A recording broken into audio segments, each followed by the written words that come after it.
Praise the Lord. ஹல்லேலூயா. இந்த நித்திய வெளிச்சம் மூலமாக உங்களை சந்திப்பதில் கிறிஸ்துவுக்குள் மிகுந்த சந்தோஷமடைகிறேன். ஆண்டவருடைய பிள்ளைகள் மத்தியிலே தேவனுடைய வார்த்தை வருகின்ற பொழுது அதை நாம் முழு இதயத்தோடு ஏற்றுக்கொண்டு அதை நாம் கடைபிடிக்கின்ற பொழுது கர்த்தர் நம்முடைய வாழ்க்கையில் மிகப்பெரிய நன்மைகளை செய்யக்கூடியவராக இருக்கிறார். நாம் இப்பொழுது ஜெபிக்கலாம். மகா இரக்கமுள்ள கர்த்தாவே, இந்த செய்திக்காக உமக்கு ஸ்தோத்திரம்.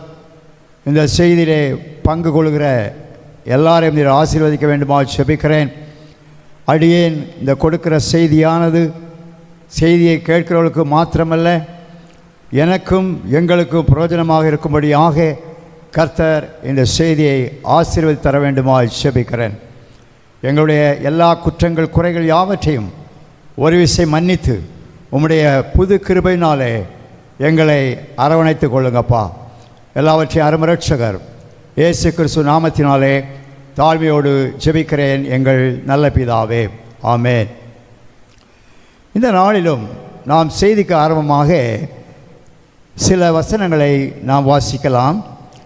ஏசாயா புஸ்தகம் 55வது அதிகாரம் முதல் 3 வசனங்களை நாம் வாசிப்போம்.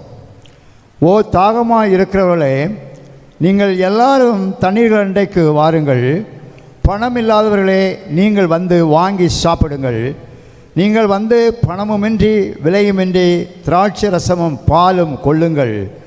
நீங்கள் அப்பம் அல்லாததற்காக பணத்தையும் திருப்தி செய்யாத பொருளுக்காகவும் உங்கள் பிரயாசத்தை செலவழிப்பானேன்.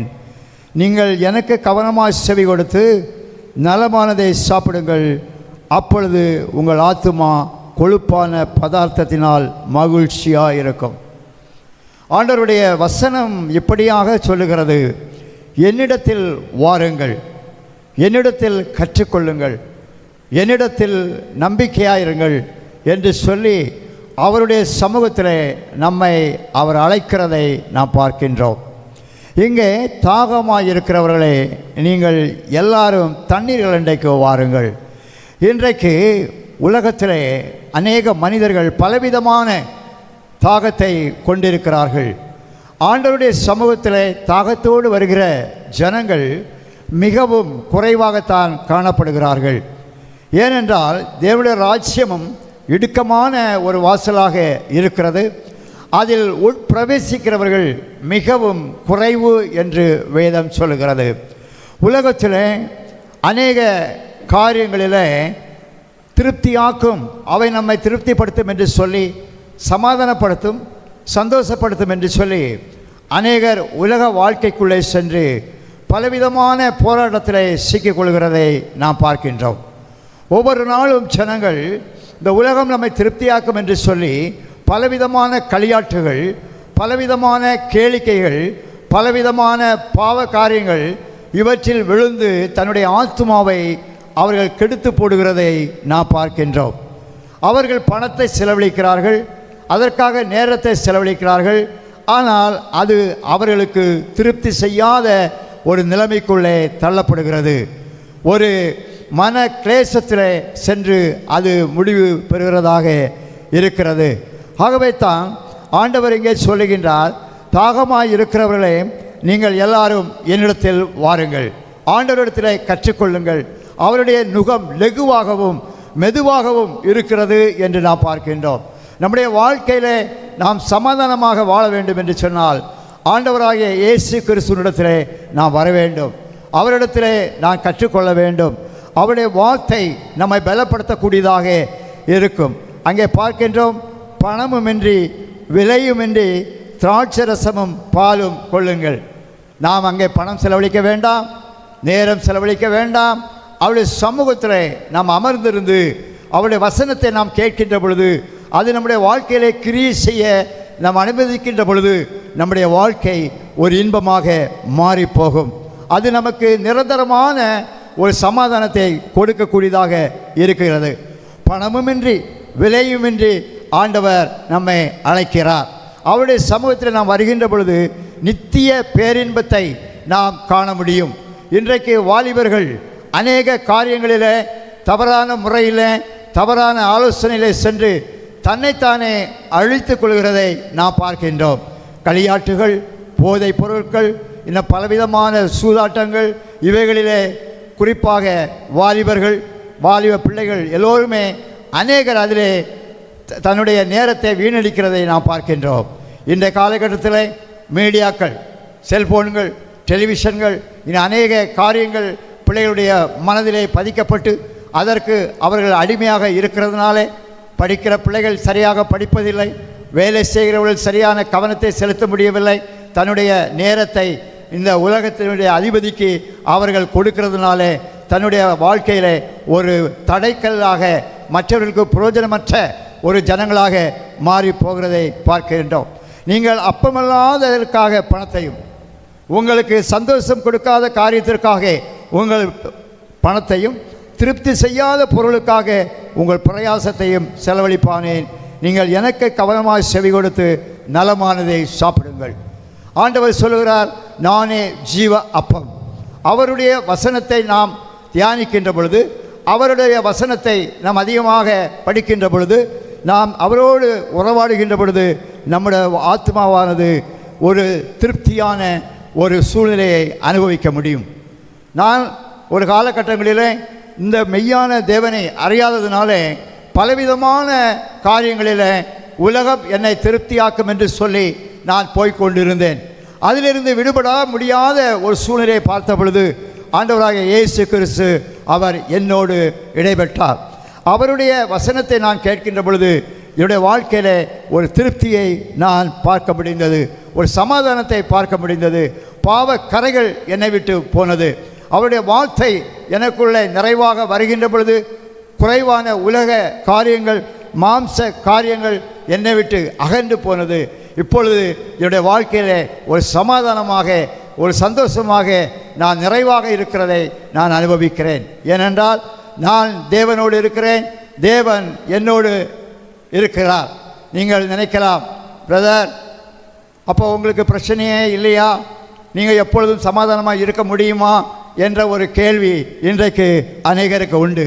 ஆம், நாம் ஆண்டவரோடு வருகின்ற பொழுது, ஆண்டவரோடு உறவாடுகின்ற பொழுது பிரச்சனைகள் வரதான் செய்யும். ஆனால் அந்த பிரச்சனையை மேற்கொள்ளக்கூடிய பலத்தை ஆண்டவராகிய இயேசு கிறிஸ்து சிலுவையிலே சம்பாதித்து வைத்திருக்கிறார். அவர் சிலுவையிலே சம்பாதித்து வைத்த அந்த ரட்சிப்பை நாம் அலட்சியம் பண்ணாதபடி அதை தொடர்ந்து அதை நாம் பின்பற்றி அவரோடு இருந்தோம் என்று சொன்னால் நிச்சயமாக நாம் சமாதானத்தை பெற்றுக்கொள்ள முடியும், சந்தோஷத்தை பெற்றுக்கொள்ள முடியும். இன்றைக்கு அநேகர் எவ்வளவு பணம் வேண்டாலும் கொடுக்குறேன் ஐயா, எவ்வளவு என்னுடைய சொத்தையெல்லாம் நான் கொடுத்தாலும் என்னுடைய வாழ்க்கையில் நிம்மதி இல்லையே, கடைசி காலத்தில் நான் சந்தோஷமாக இல்லையே, என்னுடைய பிள்ளைகள் என்னை இப்படி வைத்து விட்டார்களே என்று சொல்லி அநேகர் அங்கலாய்க்கிறதை நான் பார்க்கின்றோம். அப்படிப்பட்டவர்களை தேவன் அழைக்கிறார். ஆண்டவர் பரிசுத்தவானை அழைக்க வரவில்லை, பாவியை அழைக்க வந்திருக்கிறார். பொதுவாக உலக ஜனங்கள் பாவம் செய்கிற ஒரு மனிதனை, இல்லை என்றால் குடித்து வெறித்து களியாட்டத்தில் ஈடுபடுகிற ஒரு மனிதனை வெறுப்பார்கள், சொல்லி பார்ப்பார்கள், திரும்பவும் அவர்களை வெறுப்பார்கள். ஆனால் ஆண்டவராய் இயேசு கிறிஸ்து எப்படிப்பட்ட சூழ்நிலையில் இருந்து வந்தாலும் சரி, எப்படிப்பட்ட பாவத்திலிருந்து வந்தாலும் சரி, எப்படிப்பட்ட பின்னணியிலிருந்து நாம் வந்தாலும் சரி, அவர் நம்மோடு இடைபெட்டு நம்மை அவர் நேசித்து அவருடைய பாதையிலே அவர் நடத்த வல்லவராயிருக்கிறார். உலகம் அழிந்து போகும், உலகத்தினுடைய நம்முடைய சொத்து பத்துகளெல்லாம் அழிந்து போகும். எல்லாம் இந்த உலகத்திலே நாம் முடித்துவிட்டு நாம் தேவனோடு சென்று அவரோடு நாம் இடைபடுகின்ற பொழுது ஆண்டவராக இயேசு கிறிஸ்து நமக்கு ஒரு புது வாழ்க்கையை அவர் கொடுக்கிறார். இன்றைக்கு அநேகர் சொல்வார்கள், இந்த உலகத்துக்கு பிறகு என்ன இருக்கிறது, நான் மரித்தால் என்ன எனக்கு கிடைக்கும் என்று சொல்லி அங்கலாய்க்கிறதை நாம் பார்க்கின்றோம். ஆண்டவராக இயேசு கிறிஸ்து சொல்லுகிறார், நான் உங்களுக்கு நித்திய மகிழ்ச்சியை தருவேன். உங்கள் சரீரம் அழியட்டுமே, கோதுமை மணியானது நிலத்தில் விழுந்து செத்தால் ஒழிய பலன் கொடுக்க முடியாது என்று சொல்லுகிறார். ஆண்டவருடைய பிள்ளைகள் கூட இந்த உலகத்திலே மரித்து தான் ஆக வேண்டும். ஆனால் நம்முடைய ஆத்மாவானது எப்படியும் அழியாது. நம்முடைய உணர்வுகள், நம்முடைய மகிழ்ச்சி, நாம் ஆண்டவரோடு இடைபடுகிற காரியத்தில் நிச்சயமாக நாம் ஆண்டவரோடு இருப்போம். அதற்கு முதல் அடிதான் ஆண்டவராகிய இயேசு கிறிஸ்துடைய உயிர்த்தெழுதல். இந்த வரக்கூடிய வெள்ளிக்கிழமையில் நாம் குட் ஃப்ரைடே நாம் அனுசரிப்போம். ஆண்டவராக இயேசு கிறிஸ்து நமக்காக சிலுவையிலே மரித்தார், அவர் எதற்காக மரித்தார் என்று சொல்லி நாம் அனுசரிப்போம். ஆனால் அவர் மூன்றாவது நாள் உயிர்த்தெழுந்து அவர் தேவன் என்பதை நிரூபித்ததை நாம் பார்க்கின்றோம். அதுபோல தான் நம்முடைய வாழ்க்கையில் எப்படிப்பட்ட வாழ்க்கையில் இருந்தாலும் சரி, அவரை விசுவாசிக்கிற யாவரும் தேவனுடைய பிள்ளைகளாக ஆகும்படி அவர் அதிகாரம் கொடுத்தார் என்று வேதத்திலே வாசிக்கின்றோம். அவர்களுக்கு நித்திய ஜீவனை தேவன் கொடுக்கின்றார். எங்கும் இன்றைக்கு இந்த காலகட்டத்தில் இயேசு கிறிஸ்துவினுடைய பிள்ளைகளுக்கு அநேக பிரச்சனைகள் வருகிறதை நாம் பார்க்கின்றோம். வளைகுடா நாடுகளிலே, நமது நாடுகளில் கூட பிரச்சனைகளை சந்திக்கிறார்கள். வெளிநாட்டிலும் அநேக தீவிரவாதிகளாலே கிறிஸ்தவ ஜனங்கள், போதகர்கள் அங்கே கடத்தப்பட்டு பலவிதமான சித்திரவதைக்கு உள்ளாக்கி அவர்களை கொலை செய்தும் போடுகிறதை நாம் பார்க்கின்றோம். ஆனால் ஆண்டவராக இயேசு சொல்லுகிறார், சரீரத்தை மாத்திரம் கொல்லுகிறவர்களுக்கு நீங்கள் பயப்பட வேண்டாம். ஆண்டவராக இயேசு கிறிஸ்துவுக்கு சாட்சியாக இருக்கின்ற பொழுது நம்முடைய சரீரத்தை கொல்லும்படியான சூழ்நிலைகள் கூட நமக்கு வரலாம். ஆனால் ஆண்டவராக இயேசு கிறிஸ்துவை நாம் விசுவாசிக்கின்ற பொழுது கர்த்தர் நம்முடைய வாழ்க்கையை ஒரு புது வாழ்க்கை தந்து பரலோக ராஜ்யத்திலே நாம் நித்தியமாக அரசாட்சி செய்வதை பார்க்க முடியும்.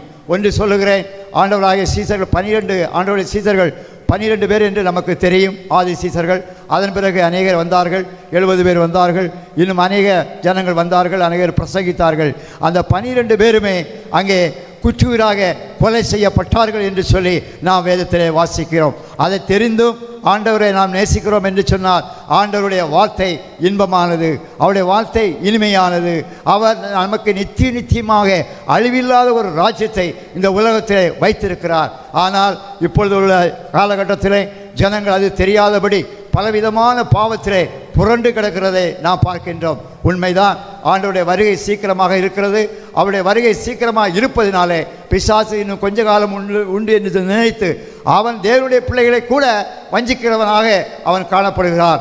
அநேகர் தேவனை அறிந்திருப்பார்கள், தேவனுடைய வசனத்தை பிரசங்கிப்பார்கள், அவர்கள் மூலமாக வல்லமைகள் வெளிப்படும். அப்படி இருந்தும் கூட அவர்கள் சரியானபடி தேவனோடு உறவு இல்லை என்றால், அனுதினமும் ஜெபித்து அவரோடு வேதம் வாசித்து அவரோடு இணைப்பிலே இல்லாவிட்டால் பிசாசா நம்ம கர்ச்சிங்கும் போல் அவைகளை விழுங்குகிறதை நாம் பார்க்கின்றோம். அன்பானவர்களே, நாம் ஜாக்கிரதையாக இருக்க வேண்டும். நம்ம அநேக செய்திகளை கொடுக்கிறோம், அநேக செய்திகளை நாம் கேட்கிறோம், அநேக தேவனுடைய பிள்ளைகளுடைய ஆலோசனை கேட்கிறோம். எப்படி இருந்தாலும் ஆண்டவராக இயேசுக்குள்ளே நாம் நிலைத்த பிள்ளைகளாக, அவருக்குள்ளே நாம் ஆசீர்வதிக்கப்பட்ட பிள்ளைகளாக இருக்க வேண்டும். ஆத்மா கொழுப்பான பதார்த்தத்தினால் மகிழ்ச்சியாக இருக்கும். எவ்வளோ பெரிய சந்தோஷம்! சந்தோஷத்திற்கு என்று பல பிரயாசப்படுறோம். ஆனால் ஆண்டவர் சொல்லுகிறார், தாகமாக இருக்கிறவர்களே என்னிடத்தில் வாருங்கள், உங்களை நான் திருப்தியாக்குகிறேன். உங்களை திருப்தியாக்கி உங்கள் ஆத்மா கொழுப்பான பதார்த்தத்தினாலே மகிழ்ச்சியாக்குகிறேன் என்று சொல்லி ஆண்டவர் அங்கே சொல்லுகிறார். இங்கே 55வது அதிகாரம் 3வது வசனத்தில் நான் படித்தோம் என்று சொன்னால், உங்கள் செவியை சாய்த்து என்னிடத்தில் வாருங்கள், கேளுங்கள், அப்பொழுது உங்கள் ஆத்துமா பிழைக்கும். தாவீதுக்கு அருளின நிச்சயமான கிருபைகளை உங்களுக்கு நித்திய உடன்படிக்கையாக ஏற்படுத்துவேன் என்று சொல்லுகிறார். நாம் கேட்க வேண்டும், ஆண்டவரிடத்தில் நாம் முறையிட வேண்டும். அப்பா பிதாவே, எங்களுடைய குறைகளெல்லாம் நீக்குங்கப்பா, பரிசுத்தவானாக எங்களை மாற்றுங்க என்று சொல்லி அவருடைய சமூகத்தில் நம்மை தாழ்த்த வேண்டும். வயது ஒரு காரியமல்ல, ஆனால் தேவனுடைய சமூகத்தில் நாம் எல்லோரும் ஒரு சிறு குழந்தை போல தன்னை தாழ்த்தி தான் ஆக வேண்டும். வேதம் சொல்லுகிறது, சிறு பிள்ளை போல் தாழ்த்தாதான் பரலோக ராஜ்யத்திலே பிரவேசிப்பதில்லை. ஒரு சிறு பிள்ளை எப்படி தான் எல்லாரையும் நம்பும், நேசிக்கும், அந்த பிள்ளையுடைய மனது கள்ளங்கப்படம் இல்லாதபடி அந்த பிள்ளைகளை நாம் பார்க்க முடியும். அதுபோல தேவனுடைய ராஜ்யத்திலே வந்து, தேவனுடைய சமூகத்தில் வந்து நம்முடைய பாவங்களை அறிக்கை செய்து விட்டு நாம் சிறு குழந்தை போல ஆக வேண்டும் என்று தேவன் எதிர்பார்க்கிறார். ஒருவேளை நம்முடைய வாழ்க்கையில் பல கசப்பான சம்பவங்கள் இருந்திருக்கலாம், பல அனுபவங்கள் நமக்கு இருந்திருக்கலாம். ஆண்டவருடைய சமூகத்தில் வருகின்ற பொழுது நாம் எப்பொழுதும் சிறு குழந்தை தான். அநேக இடத்தில் கேட்பார்கள், ஐயா உங்களால் எப்படி இந்த மாதிரி இருக்க முடிகிறது, தேவனுக்கு சாட்சியாக எப்படி இருக்கிறீர்கள், இந்த உலகத்தில் எப்படிப்பட்ட ஜனங்கள் இருக்கிற இடத்துல எப்படி நீங்கள் சமாதானமாக இருக்கிறீர்கள் என்று கேட்பார்கள். நான் சொல்வேன், ஆண்டவராக இயேசு கிறிஸ்துவினுடைய வார்த்தை என்னுடைய உணவாக இருக்கிறது. அவருடைய வார்த்தையை நான் திரும்ப தியானிக்கிறேன், நான் அவருடைய சமூகத்தில் ஜெபிக்கிறேன், அவர் எனக்கு ஆலோசனை கொடுக்கிறார். ஆகவே நான் கலங்காதபடி இருக்கிறேன் என்று சொல்லுவேன். சவுதி அரேபியாவில் ஒரு 14 வருடங்கள், கிட்டத்தட்ட 15 வருடங்கள் அங்கே வேலை செய்து தேவனுடைய ஊழியத்தை செய்து வந்தேன். அந்த இடத்துல பயங்கரமான போராட்டம் எனக்கு வந்தது. இது ஒரு இஸ்லாமிக் கண்ட்ரி, நீங்கள் எப்படி தேவனுடைய வார்த்தையை பிரசங்கிக்கலாம், எப்படி நீங்கள் பைபிள் வைக்கலாம் என்று சொல்லி பலவிதமான நெருக்கங்களும் போராட்டங்களும் வந்தது. அதே நேரத்தில் அங்கு உள்ள முகமதியர்கள், அதாவது நான் வேலை பார்த்த கம்பெனியில் உள்ள அந்த பாஸ், அந்த ஓனர்கள்லாம் எனக்கு ரொம்ப ஆறுதலாக சப்போர்ட்டாக அவர்கள் இருந்தார்கள். ஜான் பால், நீ போகிற இடம் எனக்கு தெரியும், நீ இங்கே சர்ச்சை ஆராதனைக்கு போகிறாய், பைபிளை படிக்கிறாய், எல்லாம் எனக்கு கம்ப்ளைண்ட் வந்திருக்கிறது. ஆனால் நான் உனக்கு சொல்லுகிறேன், நீ தைரியமாக உன்னுடைய ஆண்டவருடைய வார்த்தைகளை நீ பிரசங்கிக்கலாம். எந்த பிரச்சனை இருந்தாலும் என்னிடத்திலே வா, நான் பார்த்து கொள்கிறேன். உனக்கு உன்னுடைய தேவன் பெரியவர் என்று நீ சொல்லுகிறாய், நீ சொல்லு. அதுபோல் நாங்கள் எங்கள் தேவனே நாங்கள் பெரியவர் என்று சொல்லுகிறோம் என்று சொல்லி எனக்கு நன்றாக ஒரு அனுமதியை அவர் கொடுத்ததினாலே என்னுடைய வாழ்க்கையில் சவுதி அரேபியாவில் 15 வருடத்தில் 13 வருடங்கள் தேவனுடைய ஊழியத்தை செய்யும்படியாக கர்த்தர் வழிநடத்தினார். சபைகளுக்கு சென்று கற்றுக்கொள்ளவும், சபைகளுக்கு சென்று தேவனுடைய வார்த்தையை பிரசங்கிக்கவும், அவருக்கு சாட்சியாக இருக்கும்படியாக கர்த்தர் என்னோடு இருந்தார். காரணம், நான் இங்கிருந்து செல்லும் பொழுது வேதாகமத்தை கொண்டு சென்றேன். அங்கு வேதாகமத்தை தியானித்தேன். அங்கு மாடியிலே போய் முழங்கால் படியிட்டு அங்கே அதிகமாக ஜெபித்து தேவனுடைய வல்லமையை பெற்றுக்கொண்டேன். அதனாலே 13-14 வருடங்கள் அந்த நாட்டிலே சாட்சியாக இருக்கும்படியாக தேவன் உதவி செய்தார், வழி நடத்தினார். அங்கே நாம் அந்த அப்பமல்லாத இருக்கிற பொருளையும் திருப்தி செய்யாத பொருளுக்காக நம்முடைய பணத்தையும் நேரத்தையும் வீணாக்க வேண்டாம் என்று சொல்லி வேதம் நம்மை எச்சரிக்கிறது. அதன் பிறகு இங்கே ஒரு சங்கீதக்காரன் இப்படியாக சொல்லுகிறான், எப்படி நாம் பாவம் செய்யாதபடி இந்த உலகத்தில் ஜீவிக்க முடியும்? நம் இருதயத்தில் தேவ வார்த்தையால் நிரப்பி வைத்திருக்க வேண்டும். தேவனுடைய செய்தி நம்மை ஆளுகை செய்ய வேண்டும். நிற்கும் போதும், நடக்கும் போதும், தூங்கும் போதும், வேலை செய்கின்ற பொழுதும் தேவனுடைய வார்த்தை நமக்கு ஆண்டவருடைய சமூகத்தில் பெற்றுக்கொண்ட அந்த வெளிச்சம் நமக்குள்ளே பிரகாசித்து கொண்டிருக்க வேண்டும். நாம் உலக மாயைகளுக்கு விலகாதபடி கர்த்தர் விலக்கி தேவனுடைய சமூகத்தில் அவர் நித்திய மகிழ்ச்சியாக அவர் நம்மை வைத்திருப்பார். சங்கீதக்காரன் இங்கே சொல்லுகிறான் 119-113 வசனத்திலே, வீண் சிந்தனைகளை நான் வெறுத்து உமது வேதத்தில் பிரியப்படுகிறேன். வீண் சிந்தனைகள், பிசாசு நம்முடைய இருதயத்தில் வீண் சிந்தனைகளை வெறுக்கும்படியான அநேக தருணங்களை, அநேக சூழ்நிலைகளை நாம் பார்க்கின்றோம். ஒரு வாலிபனாக, ஒரு நடுத்தர மனிதனாக, ஒரு முதிர்ச்சி அடைந்த மனிதனாக நான் பார்க்கின்ற பொழுது இந்த பிசாசானவன் கட்சியின் சிங்கம் போல் இருந்து எப்படி மனிதனுக்குள்ளே களைகளை விதைக்கிறான் என்று பார்க்கின்றோம். அப்படி இருக்கின்ற பொழுது நமக்கு ஒரே மெய்யான ஒரு கல்தூண், ஒரு ஸ்ட்ராங் வெப்பன்ஸ் என்னென்னு சொன்னால் ஆண்டவராகிய இயேசு கிறிஸ்துவினுடைய பாதம். அவருடைய பாதத்தை நாம் முத்தம் செய்து அவருடைய சமூகத்தில் நாம் ஜெபித்து கொண்டிருந்தோம் என்று சொன்னால் கர்த்தர் நம்மை இந்த சிந்தனைக்கு, தேவையில்லாத வீண் சிந்தனைக்கு விலக்கி நம்மை தற்காத்து கொண்டிருக்கிறார். ஆகவே தான் வீண் சிந்தனைகளை நான் வெறுத்து உமது வேதத்தில் பிரியப்படுகிறேன். வீண் சிந்தனையை வெறுக்கிறது மாத்திரமல்ல, தேவனுடைய வார்த்தையை படிப்பதில்லை, தேவனுடைய வார்த்தையை தியானிப்பதில்லை நாம் பிரியமாக இருக்க வேண்டும் என்று பார்க்கின்றோம். சங்கீதம் 1வது அதிகாரம் வசனத்திலே பார்க்கிறோம், தேவனுடைய வார்த்தையிலே பிரியமாக இருந்து அதை தியானிக்க வேண்டும். ஆண்டவருடைய வார்த்தையை ஏதோ ஒரு 10 வசனம் படித்து விட்டோம், சென்று விட்டோம் என்றல்ல, நாம் வாசிக்கின்ற அந்த காரியத்தை குறித்து நாம் தியானம் செய்கிறவர்களாக, அந்த வார்த்தையை குறித்து நாம் அனுபவிக்கிறவர்களாக காணப்பட வேண்டும். ஆகவே தான் இவன் சொல்லுகிறான், உமது வேதத்தில் பிரியப்படுகிறேன், ஆண்டவருடைய வேதத்தில் பிரியப்படுகிறேன். நான் ஒரு வாலிபனாக இருந்த பொழுது நான் பிரியப்பட்ட காரியம் வேறு, சினிமா, அசுத்தமான புத்தகங்கள், இதை படிக்கிறவனாக காணப்பட்டேன். ஆண்டவர் என்னோடு பேசிய பொழுது, இந்த வேதம் என் கரங்களிலே கொடுக்கப்பட்ட பொழுது நான் நினைத்தேன், தேவனே என்னை மன்னிங்கப்பா, இந்த வீணான காரியங்கள் என்னை விடுவீங்க, இந்த புத்தகங்களாம் எனக்கு வேண்டாம். அதுபோல் ஜோதிட புத்தகங்கள் கூட என்னிடத்தில் காணப்பட்டது. இதையெல்லாம் ஆண்டவர் எனக்குள்ளே வந்த பொழுது அதை நான் வெறுக்கிறவனாக அதை போட்டு கொளுத்தி விட்டு ஆண்டவருடைய சமூகத்தில் மன்னிப்பை பெற்றுக்கொண்டேன். ஆகவே இந்த செய்தியை கேட்டுக்கொண்டிருக்கின்ற ஒவ்வொரு பேரும் இது உங்களை நம்மை ஒரு பயங்காட்டுவதற்காகவோ இல்லை என்றால் நம்மை ஒரு இது பிரமைப்பிடிக்க வைக்கவோ இந்த செய்தியை கொடுக்கவில்லை. இது சத்தியம். பாவத்தின் சம்பளம் மரணம், பாவத்தின் சம்பளம் மரணம். அந்த மரணத்திலிருந்து நீங்கள் வெளியே வர வேண்டும் என்று சொல்லிதான் ஆண்டவராக இயேசு கிறிஸ்து இந்த உலகத்தில் வந்து அவருடைய இரத்தத்தை சிந்தினார். மனிதர்களாக நாம் பாவம் செய்தோம், ஆனால் ஆண்டவர் ஒரு குற்றமும் செய்யவில்லை. ஆகவே தான் இஸ்ரேல் மக்களிடத்தில் அவர் இப்படியாக கேட்டார், என்னிடத்தில் பாவம் உண்டு என்று உங்களால் யார் சொல்ல முடியும்? உங்களில் பாவம் இல்லை என்று உங்களால் யார் சொல்ல முடியும்? அழகான ஒரு வசனத்தை கேட்டார். ஏனென்றால் ஆண்டவராக இயேசு கிறிஸ்துவை நீங்கள் எப்படி ஆராய்ந்து பார்த்தாலும் சரி, எந்த மனிதனாக இருந்தாலும் சரி, எந்த ராஜாக்களாக இருந்தாலும் சரி, அவரிடத்தில் எந்த குற்றமும் கண்டுபிடிக்க முடியவில்லை. ஆனால் மனிதரிடத்தில் குற்றமில்லாத மனிதர்களை பார்க்கவும் முடியவில்லை. இதுதான் நிஜம். ஆகவே அன்பானவர்களே, தேவன் இன்றைக்கு நம்மை பேர் சொல்லி அழைத்து அவருடைய பிள்ளையாக மாற்றுகிறார். அவருடைய பிள்ளையாக அவர் மாற்றினதுனால நாம் அப்பா பிதாவே என்று அழைக்க புத்திர சுவிகாரத்தை நமக்கு கொடுத்திருக்கிறார். அநேகர் ஜெபிக்கின்ற பொழுது இப்படியாக ஜெபிப்போம்: அப்பா பிதாவே எனக்கு உதவி செய்யுங்கப்பா, அப்பா பிதாவே எனக்கு இந்த காரியங்களை செய்து கொடுங்கப்பா என்று சொல்லி அவரை அப்பா பிதாவே என்று அழைக்கும்படியான புத்திர சுவிகாரத்தை தேவன் நமக்கு கொடுத்திருக்கிறார். யாரெல்லாம் ஆண்டவராக இயேசு கிறிஸ்துவை தன் சொந்த இரட்சகராக ஏற்றுக்கொண்டோமோ அத்தனை பேரும் அவருடைய உரிமையோடு அப்பா பிதாவே என்று அழைக்கலாம். நம்முடைய பிள்ளைகள், உலக பிரகாரமான பிள்ளைகள் நம்மிடத்தில் வருகின்ற பொழுது, ஒன்றை கேட்கின்ற பொழுது நம்ம எப்படியாவது அவர்களுக்கு செய்து கொடுப்போம். நாம் பிள்ளை கேட்டுவிட்டதை நாம் எந்த வேலை செய்தாலும் சரி, நம்முடைய மகன் இல்லை என்றால் அருமை மகள் ஒன்று கேட்டுவிட்டாலே எப்படியாவது அவளுக்கு செய்து கொடுக்க வேண்டும் என்று சொல்லி பிரயாசப்பட்டு அவர்களுக்கு செய்து கொடுப்போம். வேதம் சொல்லுகின்றது, பொல்லாத மனிதர்களாகிய நீங்கள் உங்கள் பிள்ளைகளுக்கு நல்ல ஈவுகளை கொடுக்கின்ற பொழுது உங்கள் பிதா நான் உங்களுக்கு நல்ல ஈவை நான் செய்ய மாட்டானா, நான் உங்களுக்கு தரமாட்டேனா, நீங்கள் ஏன் என்னிடத்தில் வரவில்லை என்று ஆண்டவர் இன்றைக்கு நம்மை பார்த்து கேட்கின்றார். ஒரு வேளையில் நாம் ஜெபிப்பதற்கு கொஞ்சம் கடினமாக இருக்கும். சில நேரத்தில் நமக்கு பிரச்சனைகள் அதிகமாகின்ற பொழுது, பிரச்சனைகள் தலைக்கு மேலே வருகின்ற பொழுது நமக்கு ஜெபிக்கக்கூட முடியாது. அப்படிப்பட்ட சூழ்நிலைகள் வரும்.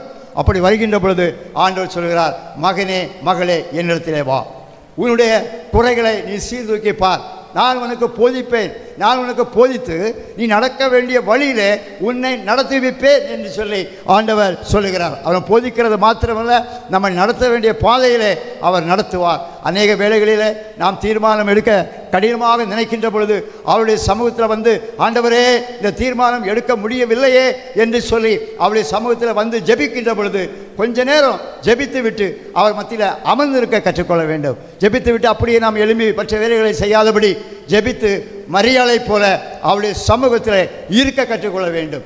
அநேகர் ஜெபித்து விட்டு கடமைக்கு ஜெபித்தது போல ஜெபித்து விட்டு அந்த இடத்தை விட்டு நகர்ந்து போகிறதை பார்க்கிறோம். ஆண்டவர் நம்மிடத்தில் எதிர்பார்க்கிறார், ஜெபித்து 1 மணி நேரமோ 1/2 மணி நேரமோ ஜெபித்து அப்படியாக கொஞ்சம் அமர்ந்திருக்க வேண்டும். அப்பொழுது ஆண்டவர் நம் இருதயத்திலே பேசுவார். 114வது வசனத்திலே பார்க்கின்றோம், நான் பிழைத்திருப்பதற்கு உமது வார்த்தையின்படி என்னை ஆதரித்தருளும், என் நம்பிக்கை விருதாவாய் போக என்னை வெட்கத்திற்கு உட்படுத்தாதையும். நம்முடைய வாழ்க்கையில் அநேக காரியங்கள் வருகின்ற பொழுது மக்கள் நம்மை குறித்து ஏளனம் பேசுவார்கள், நம்மை குறித்து பரியாசம் பண்ணுவார்கள். இந்த குடும்பம் எப்படி இருக்கிறது, இந்த பையன் இப்படி இருக்கிறான், ஆனால் நீ ஏன் இப்படி இருக்கிறாய், நீ பைபிள் படிக்கிறவன், சர்ச்சுக்கு போகிறவன், ஏன் உங்கள் வீட்டில் இவ்வளோ பிரச்சனை என்று கேட்பார்கள். அதை தான் அவன் சொல்லியிருக்கிறான், என்னை வெட்கப்படுத்தாதையும், அப்பா என்னை வெட்கப்படுத்தாதபடி தலைநிமிர்ந்து நிற்கும்படியாக நான் என்னை ஆதரித்தருளும் என்று சொல்கிறான். 117வது வசனத்தில் என்னை ஆதரித்தருளும், அப்பொழுது நான் ரட்சிக்கப்பட்டு எக்காலமும் உம்முடைய பிரமாணங்களின் மேல் நோக்கமாக இருப்பேன். ஆண்டவருடைய பிரமாணங்களிலே நாம் நோக்கமாக இருக்க வேண்டும். அன்பானவர்களே, ஆண்டவர் சமூகத்தில் நாம் நோக்கமாக இருக்கின்ற பொழுது கர்த்தர் நம்முடைய வாழ்க்கையிலே செழிப்பாக மாற்றுவார். அவருடைய ஊழியத்தை, எந்த ஊழியமாக இருந்தாலும் சரி, ஆலயத்தில் வருகிறோம், பசங்களை கூட்டிக் கொண்டு வருகிறோம், பிரசங்கிக்கிறோம், மியூசிக் போடுகிறோம், இல்லை என்றால் நல்ல ஆகாரங்கள் செய்து வரக்கூடிய ஆத்துமாக்களுக்கு நாம் கொடுக்கிறோம். எதை செய்தாலும் சரி அது தேவனுடைய சமூகத்தில் ஒரு உற்சாகமாக மனநிலையிலே இருக்கும். ஆனால் நாம் பாவத்திலே இருக்கின்ற பொழுது, நாம் தேவனுடைய வார்த்தையை அசட்டை பண்ணுகின்ற பொழுது, நாம் தேவனை அசட்டை பண்ணுகின்ற பொழுது இப்படியான காரியங்களை நாம் செய்ய முடியாதபடி நடைபிணமாக அப்படியே கிடக்கிறதை நாம் பார்க்கின்றோம். கர்த்தருக்கு என்று எழும்பி பிரகாசிக்க வேண்டும் என்று சொன்னால் அவருடைய வார்த்தைகளை நாம் உண்ண வேண்டும். அவருடைய பிள்ளையாக நாம் தொடர்ந்து மாற வேண்டும். ஆண்டவராக இயேசு கிறிஸ்துவிடத்தில் யார் வந்தாலும் சரி அவர் குணமாக்குகிறவராக, சந்தோஷம் கொடுக்கிறவராக, பாவத்திலிருந்து விடுவிக்கிறவராக, அவனுக்கு நித்திய ஒரு வாழ்க்கை கொடுக்கிறவராக அங்கே காணப்படுகின்றதை நாம் பார்க்கின்றோம். மலையிலிருந்து மலை பிரசங்கம் பண்ணிவிட்டு அவர் இறங்கி வருகின்ற பொழுது ஒரு குஷ்டரோகி அவரை வந்து பணிந்து, ஆண்டவரே உமக்கு சித்தமானால் என்னை சுத்தமாக்க உம்மால் ஆகும் என்றார். இங்கே பாருங்க, உமக்கு சித்தம் உண்டு, ஆண்டவருக்கு நம்மை குணமாக்குவதற்கு அவருடைய சித்தம் உண்டு. ஆனால் அவருடைய சமூகத்தில் நாம் வர வேண்டும். இந்த குருடனை போல சித்தமானால் என்று சொல்ல வார்த்தைகள் நமக்கு வேண்டாம். அவருடைய சமூகத்தில் வந்தாலே அவர் நமது கரங்களை தொட்டு நீட்டி அவர் நம்ம அரவணைக்கிற தேவனாக இருக்கிறார். இன்றைக்கு சில வியாதிகள் வருகின்ற பொழுது, சில கொரோனா டைமில் நம்ம அநேகரை பார்த்திருப்போம். எவ்வளவு பாசம் இருந்தாலும் அந்த டைமில் ஜனங்கள் தன்னை காத்து கொள்ளும்படியாக அந்த கொரோனா வியாதி உள்ள மனிதனை விட்டு விலகி உறவினர்கள் கூட இருந்ததை நாம் பார்க்கின்றோம். நமக்கும் அந்த அனுபவங்கள் இருக்கலாம். அப்படிப்பட்ட தேவனுடைய பிள்ளைகளாக உருவாக்கும்படியாக தேவன் இந்த உலகத்திலே தன்னுடைய ஜீவனை சிலுவையிலே அவர் கொடுத்தார். அப்பொழுது குஷ்டரோகி ஒருவன் வந்து, மத்தேயு 8ஆம் அதிகாரத்தில் படிக்கிறேன், குஷ்டரோகி ஒருவன் வந்து அவரை பணிந்து, ஆண்டவரே உமக்கு சித்தமானால் என்னை சுத்தமாக்க உம்மால் ஆகும் என்றார். ஆண்டவரிடத்தில் வரும்போது நாம் முழு விசுவாசத்தோடு வர வேண்டும். கடுகளவு விசுவாசம் இருந்தால் கூட இந்த மலையை பார்த்து நீ போய் என்று சொன்னால் போகும் என்று ஆண்டவர் சொல்லியிருக்கிறார் தான். ஆனால் தேவனுடைய பிள்ளைகளாகிய நீங்களும் நானும் ஆண்டவரிடத்தில் முழு விசுவாசமாக வர வேண்டும். நெகட்டிவ் வேர்ட்ஸ்ன்னு சொல்லுவாங்க. தேவையில்லாத காரியங்கள் என்ன ஆகுமோ, ஏதாகுமோ, பொழைச்சிருவோமா, பாஸ் பண்ணிடுவோமா, நம்முடைய கடன் பிரச்சனை தீர்ந்துருமா, நாம் வெற்றி சிறப்பமா என்று சொல்லி பலவிதமான குழப்பமான மனநிலையிலே நாம் காணப்படாதபடி, இரண்டு மனநிலையிலே காணப்படாதபடி, தேவன் என்னை பலப்படுத்துவார், தேவன் என்னை ஜீவன் கொடுப்பார், அவர் எனக்காக தன்னுடைய ஜீவனை கொடுத்தார், அந்த ஜீவன் எனக்குள்ளே வரும் என்று சொல்லி நாம் இருப்போம் என்று சொன்னால் நிச்சயமாகவே தேவன் நம்மை குணமாக்க வந்தவராக நாம் அனுபவிப்போம். குஷ்டரோகி என்ன சொல்கிறான் பாருங்க, என்னை குணமாக்கும் ஐயா, என்னை சுத்தமாக்க உம்மால் ஆகும் என்றான். இயேசு தமது கையை நீட்டி அவனை தொட்டு, எனக்கு சித்தம் உண்டு, சுத்தமாகு என்றார்.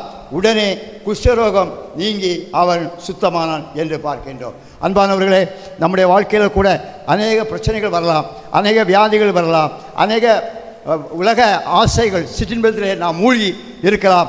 ஆண்டவர் இன்றைக்கு உங்களையும் என்னையும் பார்த்து சொல்லுகிற காரியம், தாகமாக இருக்கிறவர்களே நீங்கள் எல்லாரும் தண்ணீர் வாருங்கள், பணம் இல்லாதவர்களே நீங்கள் வந்து வாங்கி சாப்பிடுங்கள், நீங்கள் வந்து பணமும் இன்றி விலையும் இன்றி திராட்சரசமும் பாலும் கொள்ளுங்கள், நீங்கள் அப்பமல்லாததற்காக பணத்தையும் திருப்தி செய்யாத பொருளுக்காக உங்கள் பிரயாசத்தையும் செலவழிப்பானேன், நீங்கள் எனக்கு கவனமாக செவி கொடுத்து நலமானதை சாப்பிடுங்கள்.